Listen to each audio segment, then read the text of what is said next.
Hello, my friends. Fun interview with David Atherton today. He's a rogue, troublemaking freelance journalist in the UK. He's got a lot to say about freedom of speech, mass immigration, the Islamification of the public square, things like that. He's got a lovely accent, which I love to hear on my ears. It might require you to pay closer attention because he doesn't speak like a Canadian. He's not a Canuck, but he's going to give us some insights into the UK. That's ahead, but first let me invite you to become a subscriber to Rebel News Plus. That's the video version of this podcast. I'm going to show you about 4 video clips in this interview. I want to make sure you can see them, not just hear them, especially one with a British conservative politician named Robert Jenrick. He's great. So just go to rebelnewsplus.com, click subscribe. It's $8 a month. You get the great content and the satisfaction of keeping Rebel News strong.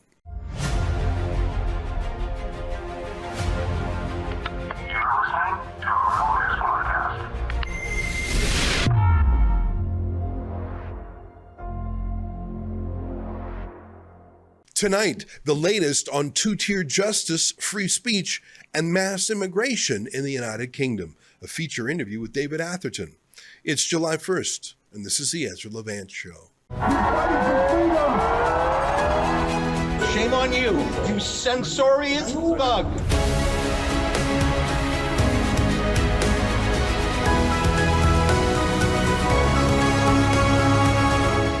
Well, in the United States, there's a pretty cool music festival that's become super corporate. It's called Burning Man. It's in the middle of the desert. Tickets sell for thousands of dollars, depending on the kind of fancy tent you want. But that's nothing compared to the UK version of that festival called Glastonbury.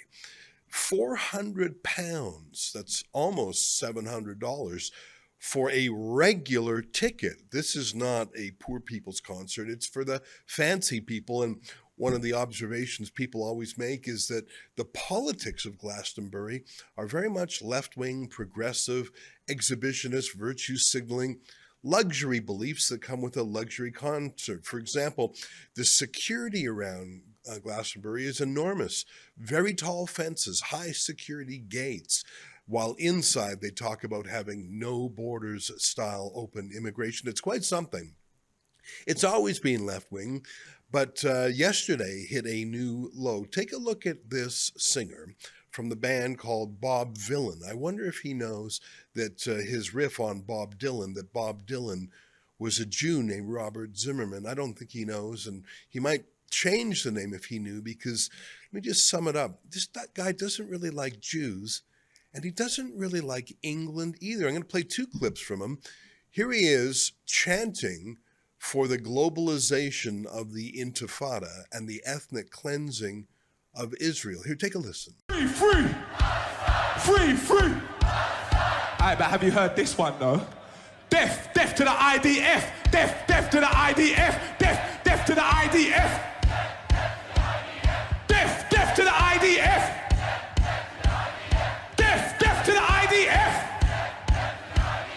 Hell yeah, from the river to the sea, Palestine must be, will be, inshallah, it will be. Yeah, you don't normally hear someone calling for chants of death outside of Gaza, but there it is amongst the fanciest in the UK, and they just cheered. But it's not just the Jews he has in his targets. Although he himself was actually born in the UK, he despises the place. Here, give him a listen. Heard you want your country back. Ha! Shut the fuck up. Heard you want your country back. You can't have that. Heard you want your country back. Ha! Shut the fuck up. Heard you want your country back. Shit, me too. Heard you want your country back. Shut the fuck up. Heard you want your country back. You can't have that. The only place I know, stolen right under my nose by ignorant scum, trying to lay claim to a land that ain't theirs anyway. Wait, what did you say? Heard you want your country back. Ha! Shut the fuck up. Heard you want your country back. You can't have that. Heard you want your country back. Ha! Shut the fuck up. Heard you want your country back. Well shit, me too. Heard you want your country back. Heard you want your country back. Shut the fuck up. Heard you want your country back. Heard you want your country back. Can't have that.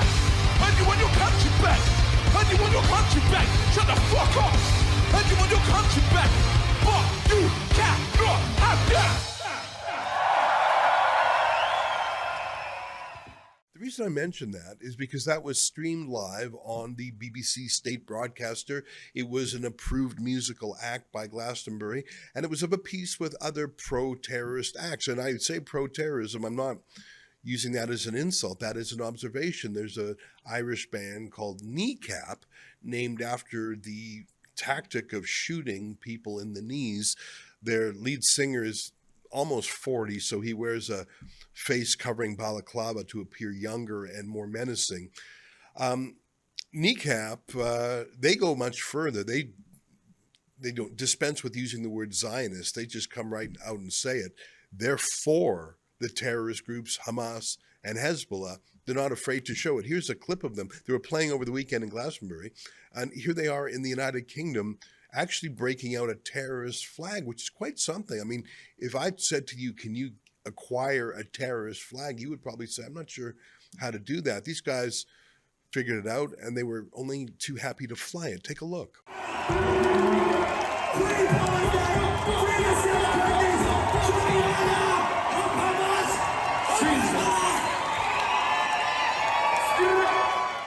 Well, lots of humming and hawing the day afterwards, but the Met Police, which is a large police force in the United Kingdom, has announced that they will not be filing charges against Kneecap, despite their overt support for terrorist groups. And Bob Vylan is at his most popular ever. I think his talent agency has dropped him, and I understand that the U.S. State Department has now canceled his visa. He was planning a U.S. tour, and he's planning to come to Canada too. I say all this because that is the state of political discourse on the BBC, in pop culture, in the music biz, and all of it is madly applauded and at most some tut-tutting by police. Compare that to a mother named Lucy Connolly, who momentarily had a tweet using intemperate words in reaction to the stabbing of young girls by a Muslim convert in Southport some months ago. Lucy Connolly, for a tweet that she quickly deleted, was sentenced to 31 months in prison. 31 months in prison, a decision that was upheld by an appeal court. Welcome to two-tier United Kingdom. What a place to be. And joining us now is one of my favorite guys who I think is the personification of the British spirit. You gotta love him. His name is David Atherton. He's a freelance journalist, and he joins us now. David, great to see you. And you, Ezra. Always a pleasure to talk to you. Have you ever been to Glastonbury, or is it just not your style? Oh, I can't afford 400 quid. That's just the cheap seats. Yeah, 400 to get in, the cheap seats. It really is the fanciest people. I saw some crowd shots, and I've got nothing against white people. I'm white myself, but this really was the whitest, richest, I guess you would say middle class, even some posh people. This was, I think, people cosplaying as progressives. I think they were enjoying the frisson of badness, of cheering for Hezbollah from their, these are people who work behind desks, often for the government, often for NGOs, and this was, they get to play act as being bad boys for the weekend, but they fully embraced anti-Semitism and I think anti-Britishism. That's my take. What do you think? Oh, I agree with you on that. It's a liberal left of prayer, so to speak, isn't it? It's as far as I'm concerned, these are the people that have, apart from the Marxists who have marched long through the institutions, have all these woke ideologies and love to have trans kids, and they're right on, and they're all pro-Palestinian, they're all anti-Semitic, they're all anti-Israel. They're the most appalling people in the world, and they're the people I despise the most. And also, one of the things that Bob Vylan did was, he said one of these was, one of the phrases that people on the centre right use: "We want to take our country back," and he absolutely was contemptuous of that phrase, the fact that British people want to be ruled by, if you like, with the British culture. That to my mind was equally as offensive on the way he went about things. Though the death to IDF was bad enough, but he really did make a complete horlicks of himself, a complete idiot of himself, and he's paying the price for it. Also, by the way, his record company's dropped him as well. It's not only his management; his record company has dropped him as well. And when the Glastonbury Festival and the BBC both apologised for his performance, they've done quite a bit wrong. So, Well, I take your point one. that certain musical establishments are now distancing themselves, but I think he's probably more popular now than ever. He's got more publicity now than ever.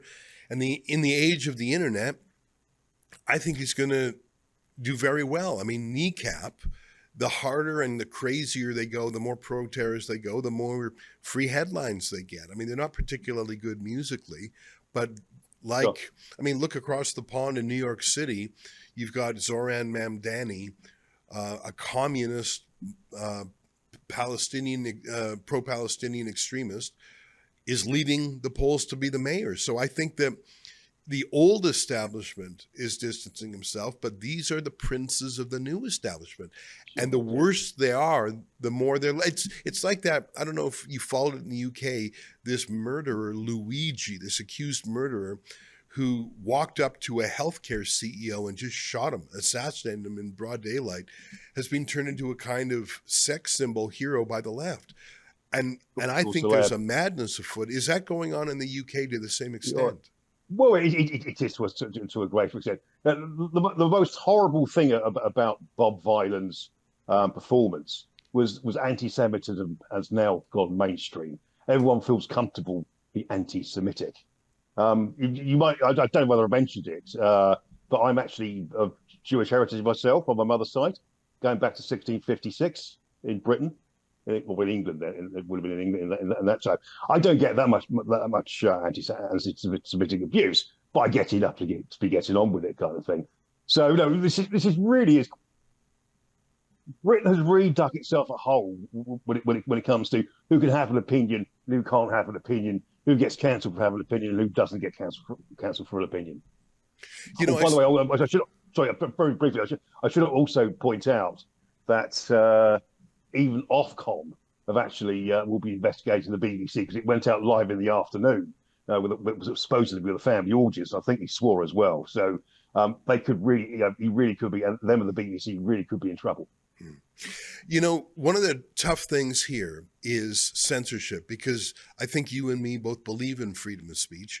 And I'm not sure if I would want the government to ban anti-Semitic comments. I think supporting a terrorist group, buying a terrorist flag, saying, you know, up with Hamas, up with Hezbollah, that might go beyond free speech to actual material support for a terrorist group. And I have no problem with the U.S. keeping out foreign troublemakers, but I do still have free speech instincts, even for those who are vile, like this Bob Vylan. But well, actually, Ezra, I do actually agree with you, actually, because you know, the IDF is an entity. If I said, you know, death to the Taliban, I don't think anyone would be bothered about it. Right. No, but saying death to the IDF, no. If you said, you know, death to Captain Owen, who works in the parachute regiment of the IDF, that obviously should be illegal. But because it's a body, because it's an entity, maybe that should not be a prosecutable offence. Well, here's my point, and it's the reason I mentioned Lucy Connolly, is the United Kingdom is becoming more and more censorship oriented. The Times of London says literally every day there are 30 police actions involving a non-crime hate incident. 30 a day. Such an astonishing large number. Some cases like Lucy Connolly's are the most extreme. And at the same time, they, you know, brush aside, ignore, or tolerate extreme bigotry, hate, pro-terrorism commentary.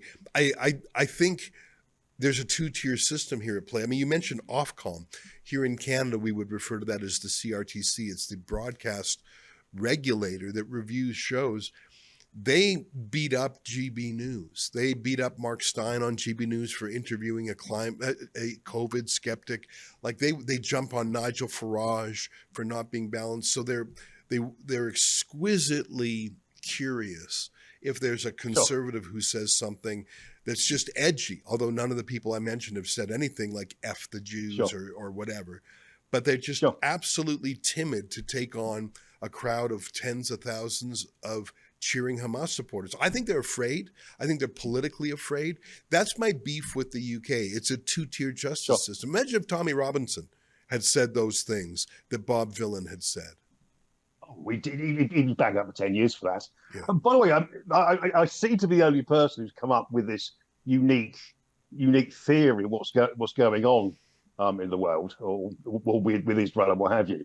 Is I think at the moment the West is going through a spot of Stockholm syndrome, whereby because there's large amounts of often aggressive and sometimes violent Muslims in Europe, it seems to be the best way to appease them is to be anti-Israel and pro-Hamas. That's my theory for what it's worth. No one else has mentioned it, but that's my theory. People in the West are supporting Hamas out of self-protection, as a means of self-protection, I should say. And when you sort of move on to two-tier policing and two-tier justice, Keir Starmer opened up the courts 24 hours a day, 7 days a week, until he banged up as many people as he could. No, there were people there. Peter Lynch, he was just standing around verbally abusing the police, and he was given 2 years in jail. And in jail because he was under threat from Muslim inmates, he committed suicide by hanging.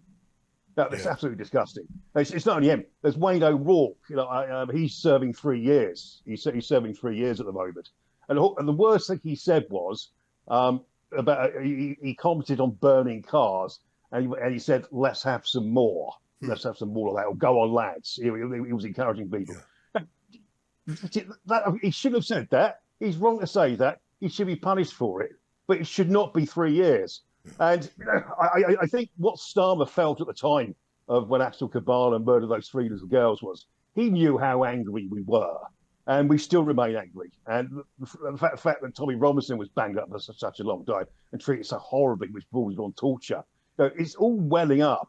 And the fact the Labour Party were against a national grooming inquiry, when they're going to have blood all over their hands on something like that. The Labour Council deliberately went out and covered it up. Some councils were actually involved in the abuse of the girls themselves. And certainly there was a lot of the councillors that actually were actively involved in suppressing it, along with the police and social workers who didn't want to be thought as being racist and lose their jobs should they have to do it properly, and an even measure as opposed to a two-tier measure. For example, there were two left-wing oriented. I'm saying left-wing oriented, but two so-called far-right people. Ricky Jones, he was seen in one of the post Southport riots, drawing his finger across his throat. Yeah, he was a Labour councillor, wasn't he? Yeah, Labour councillor. Yeah, he's not in court until the 30th of August. Yeah, if he'd been a so-called far-right protester, he would have been banged up and given 4 years in jail. Yeah. There were 2 Muslim guys who were coming back from Manchester Airport, and they got in a fight with the police. Yeah. And they broke the nose of a policewoman, and they also assaulted another officer. It was a secure area of the airport as well, high security area of the airport, and they started a fight. And they're actually in court today. And as far as we're concerned, 31 months, which is what Lucy Connolly got, is the bar for these people. But I'm telling you what, we're going to see two-tier justice here. They're probably going to get suspended sentences, or maybe 3 to 6 months at the very best. Now, the world is watching them, and we know full well that justice will not be served. Yeah. The Attorney General in the United Kingdom is a lawyer named Richard Hermer, who before he became a Labour MP, he represented a series of terrorists. I mean, that was his specialty, is representing anti-British terrorists. And I suppose one could say everyone deserves a lawyer. Just because you defend a murderer doesn't mean you're pro-murder. But he seems to have taken this ideology with him into the office. And the other day he says it's, quote, disgusting to claim there's a two-tier justice system in the UK. That's not a refutation. To say you are disgusting me by accusing me of being double standard, that's not a refutation. That's an emotional reaction. That's an insult. That's an empty insult. He's saying how he feels when he hears it. But I don't think he can deny it. And I think in the days ahead, we'll see that even more clearly. But I think one of the reasons there's a two-tier system is because of the demographics. I saw yesterday, a Labor cabinet secretary, who was asked by a journalist to, how can you abide this? And she started by saying, well, the Israeli embassy is quite concerned. And instead of talking about Bob Villain and Kneecap, he immediately launches into a tirade against Israel. Instead of, Frustrating. And I thought, and then I learned a little more about this MP. He won his riding by just 500 votes. And the second place candidate was not a Tory or a reformer. It was an independent Muslim candidate. There are 5 candidates in the British Parliament who are not with any normal party. They ran basically on a lend Gaza your vote campaign. Anyway, before I explain more of that, take a look at this MP, his shocking reaction when asked to justify anti-Semitism in the UK. And then when you learn that he only squeaked in by 500 votes against an avowedly Islamist candidate, it all makes sense. Here, take a look at that. The Israeli embassy says what happened at Glastonbury raises questions about the glorification of violence. Do you agree? I think that is a challenge, and that's why I don't think anyone should be cheering it on. I'd also say to the Israeli embassy, get your own house in order. What happened in the West Bank this week by Israeli settler terrorists needs to not only be condemned, it needs to be acted upon. And Israel cannot continue to look the other way while its own people are carrying out unwanted acts of terrorism and violence. They wouldn't tolerate it rightly against their own citizens. Their citizens are doing it to Palestinians, and it's got to stop. So I think what's going on is demographics, and we have that in Canada too, not as pronounced. Melanie Joly, our former foreign minister, explained her politics on the Middle East by just saying, look at the demographics in my riding. And I think every day in the UK, 1,000 more people cross over in dinghies. And I don't know how many of them are anti-Semitic, violent, pro-terrorists. Is it 100 out of the 1,000? Or is it 900 out of the 1,000? We don't know, because they don't often say who they really are. They often dump their documents in the sea. Let me ask about that. Keir Starmer, the British Prime Minister, in reaction to some Reform UK wins recently, gave a speech where he said, we're becoming a nation of strangers. We don't know each other. Too many boats. It was quite a bold speech. I thought, he's not going to do anything. And just in the last week, he's reversed course. He's apologized for giving that speech, which I thought was actually a beautiful speech. I didn't believe he meant it, but he apologized for saying the UK is now a nation of strangers, which it absolutely is, and which Canada now is too. Okay. Well, there are 2 silver linings in the multicultural card in Britain at the moment. The Overton window has shifted so far to the right that you could that you can now discuss anything. Even talking about the forced repatriation of migrants, you can talk about openly these days.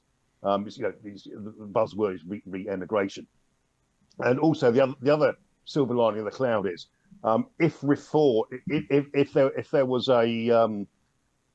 there was a general election tomorrow, the Reform Party will have a clear majority. Nigel Farage will be Prime Minister, and he'll have a working majority, and he can pass as many laws as he likes. And I think he's also got the Great Repeal Act underway, which means he'll be reversing most of the legislation that Tony Blair brought in so ruinously in 1997. So we've got to put up with this for another 4 years of flaming Keir Starmer. But I really can't see Keir Starmer improving. Many people think that Keir Starmer will be gone inside a year, and it's about flaming time as well. I'm choosing my words very carefully in my adjectives at the moment, Ezra. It's incredible how quickly Keir Starmer has imploded, and Nigel Farage is a major reason for that. And he keeps winning these little by-elections or town councils. I was up there in Runcorn and Helsby when he won that important by-election, and I brought back with me some of his campaign literature just to refer to it. And his number one line was, freeze immigration, stop the boats. Like, it couldn't be clearer. And I really think that's where most Brits are. And I think that is what sets Nigel Farage, apart from, let's say, Canada's conservative leader, Pierre Poilievre, who isn't willing to say freeze immigration. Trump said it, plus, mass repatriation. He used the word remigration the other day. I have never seen any world leader use the word remigration. Maybe they do in Sweden and Denmark. I understand they're paying people to go home. Here's my question for you. I like Nigel Farage, and I think he's the only guy who can do it. And the other day he said, if I fail, beware of what comes after me, which is his way of saying, look, I'm trying to work within the system. I'm trying to keep upset people positive and constructive, and we're going through your system. But if you stop me, what comes after me will be much rougher. And I think he's right. My one worry about Nigel, I think he's got the personality to win. He's got total name recognition in the UK. He's got some victories under his belt. First of all, Brexit. Second of all, his battle against the banks, I thought was wonderful. But my worry about him is sometimes it's like he gets spooked by things being too right-wing. And I remember he gave an interview with Steve Edgington of GB News where he said he was not for mass deportations. Let me just go show you a quick clip of that.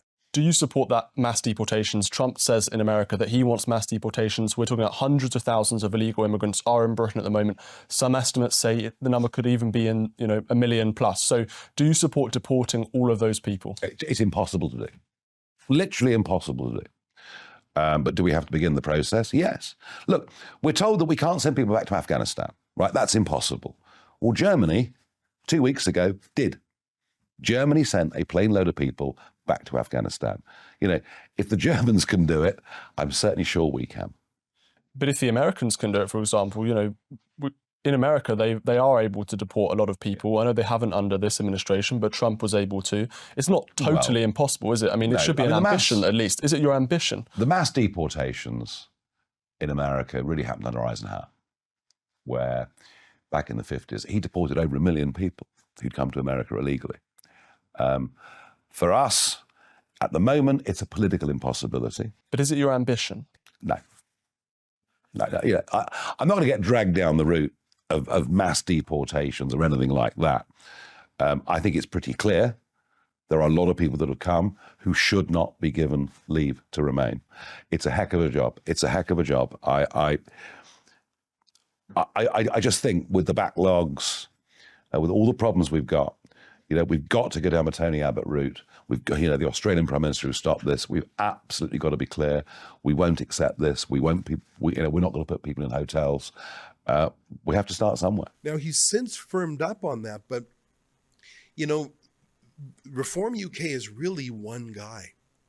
It doesn't, I know they've got half a dozen MPs now, but they've also kicked out people. I mean, they have a lot of personnel turnover, and it really is a one-man show. And in a way, that's a strength because Nigel Farage is an outstanding political communicator, perhaps the best in the UK. But on the other hand, it means the party's susceptible to his whims. Maybe next week he'll be more pro-Islam if he has a big Muslim donor, which he recently got. I'm just worried. He did want to say that he wanted to reach an agreement with his political Islam in Britain. Could you say that again? I'm sorry. Oh yeah, sorry. He did say he wanted to come to an understanding with political Islam in Britain. Yeah, and I don't know what that means. I mean, there are British Muslims. Meet them halfway, understand where they're coming from and address their concerns. Yeah, I mean, listen, if you're a British citizen, you have the right to be heard. And that's the thing. When you let people into your country and when you naturalize them, they do have the right to vote and they have the right to run. And when they make up 40-50% of a district, don't be shocked if they have a pro-Gaza political party, because these folks are not assimilating. Yeah. This is all happening at once. You've got mass immigration, largely from Muslim countries. You have people finally speaking out about rape gangs that were disproportionately migrants and frankly Muslims. You have censorship being brought in to stop it, but people seeing through it. And I think that's one of the reasons why Elon Musk is so important, and the U.S. State Department. They don't seem to be collapsing in the face of European demands for censorship. I think there's going to be a showdown, David. You've got Trump, Elon Musk, Marco Rubio, J.D. Vance saying we want freedom for social media users around the world if they use our American platforms. Yeah, indeed, yeah. Then you've got Keir Starmer, the EU, saying, no, that's not the European way. I think a big free speech showdown is coming because free speech is the tool that'll give you Marine Le Pen, Geert Wilders, Viktor Orban. I think free speech is the only tool that the nationalist populist right needs to win. Well, that's the whole point, whether it's social media or anywhere else. We're winning, hands down. We've got the arguments. The thing about the left is they're always in their echo chamber and their ivory towers, contemplating their navels. And when it comes to arguing their case and their point and their manifesto, they're completely lost. But I'll just pick you up on Nigel Farage if I can. I think Nigel Farage has worked out he has the working class and middle class right wing vote in his pocket. What I think Nigel Farage is doing now is trying to appeal to the more socialist left leaning people, the social democrats and the old time Labour Party. I think that's his target audience here at the moment, and maybe a few conservatives as well. So I was very disappointed when he said he would be looking at deporting illegal migrants. He again has walked that back and said, well, perhaps we will, whatever. Because Rupert Lowe stuck the boot in and he got loads and loads of clicks and views for his point on saying that one. But I trust Nigel Farage's instinct. I think he's on the right track. And I just think at the moment he's trying to soften his stance. He's trying to make himself soft and cuddly to women. The lady who won the Runcorn by-election, Sarah Post, you don't see her off the telly. She is the go-to Reform Party spokesman at the moment.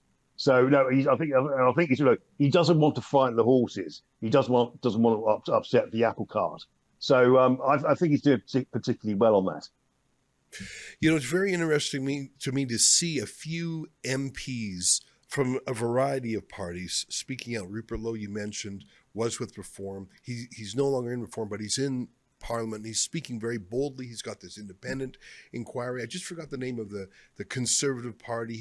He challenged the leadership.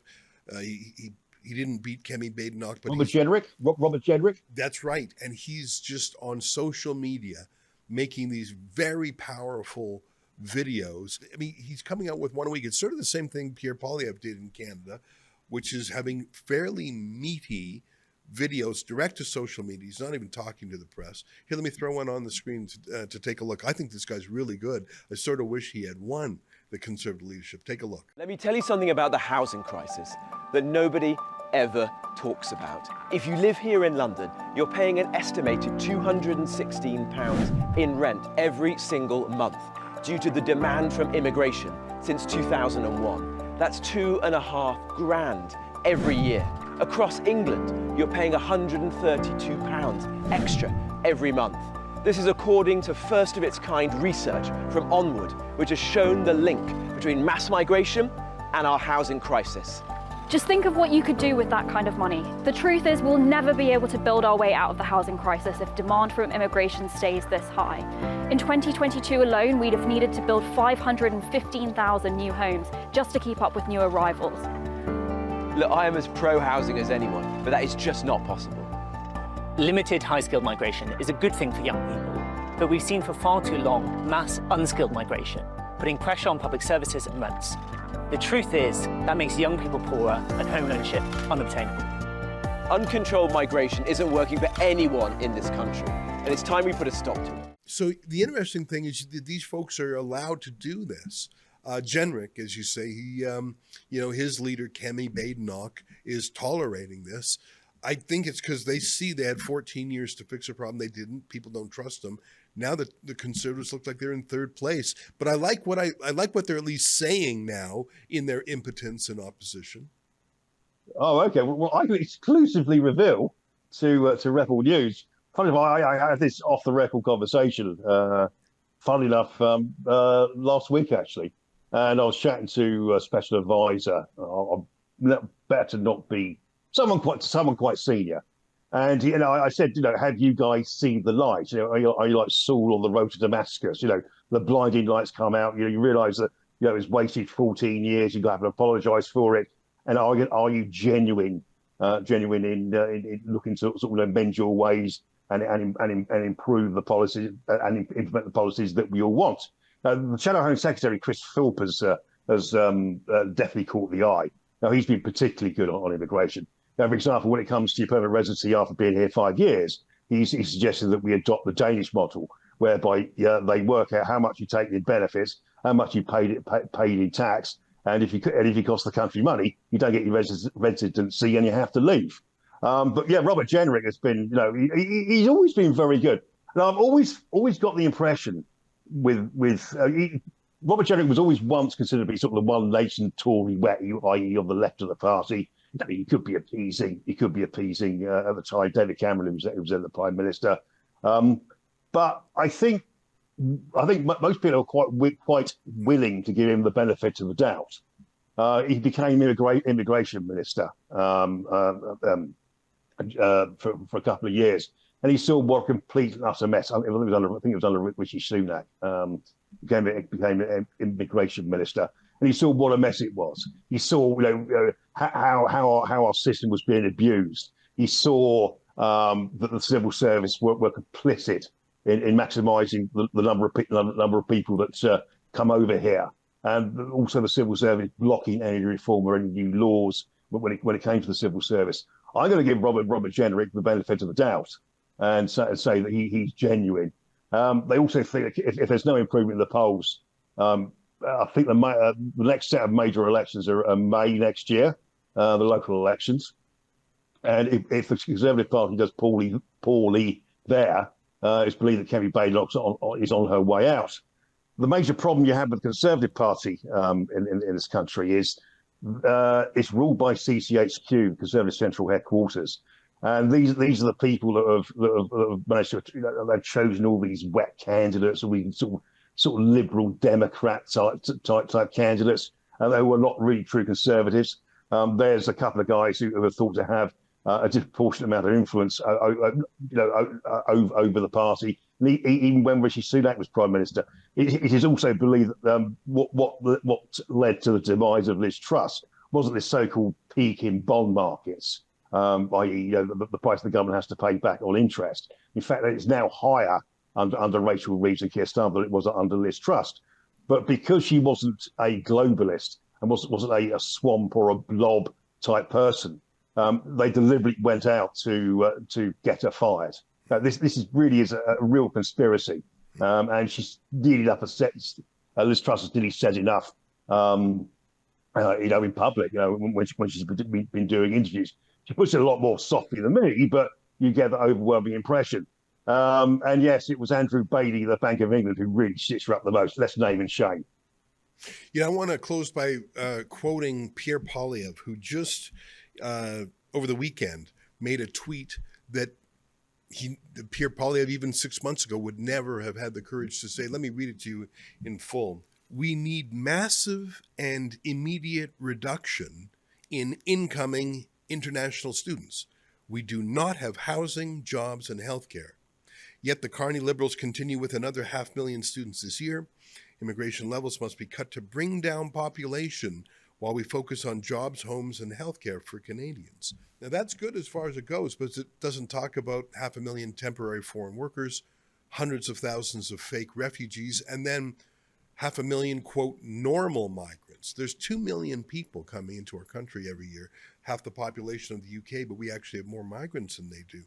But the firmness of this tweet, if this is how Pierre Poilievre had been talking during the last election, he would have been able to change the subject from the official regime media, which wanted to say only Mark Carney can defeat the evil Donald Trump and save us. So he would have switched off that Trump channel and onto turf where the Liberals couldn't match him. The fact that Keir Starmer had to walk back his nation of strangers comment shows that the Liberal Party is so beholden to immigration now it can't follow Conservatives there. So I think Pierre Poilievre, if he learns from the UK, if he learns from Geert Wilders and Viktor Orban, and he learns from the success stories, he might win. That's my last thought. Last word to you, David.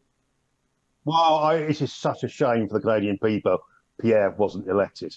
No, it's often I criticise Trump, but he did not put his foot in it, did he? Yeah. Yeah, I was so just like because he was so far ahead of the polls, wasn't he? Yeah, 20 points. Until yeah, I know. So regime change, party change in Canada was totally desperate. I read that since Carney's come to power, 800,000 new people have arrived in Canada. That's what I read myself. That's true. I know. That's shocking and true. Well, listen, David, thanks for being such a good sport and chatting with us. And I love the UK. I love Ireland. I love learning from these places. I love the history. And what you're going through now, I'm trying to understand how it might apply to our country. So hopefully we can learn from your painful lessons, though I think we're now the masters in painful lessons, and hopefully we can fix it. Great to see you, my friend. And you. Pleasure, Ezra, as always. All right, there he is, David Atherton, freelance journalist, pundit, and all-around good egg. That's our show for the day. I hope you've enjoyed Canada Day. Until tomorrow, on behalf of all of us here at Rebel World Headquarters, to you at home, good night, and keep fighting for freedom.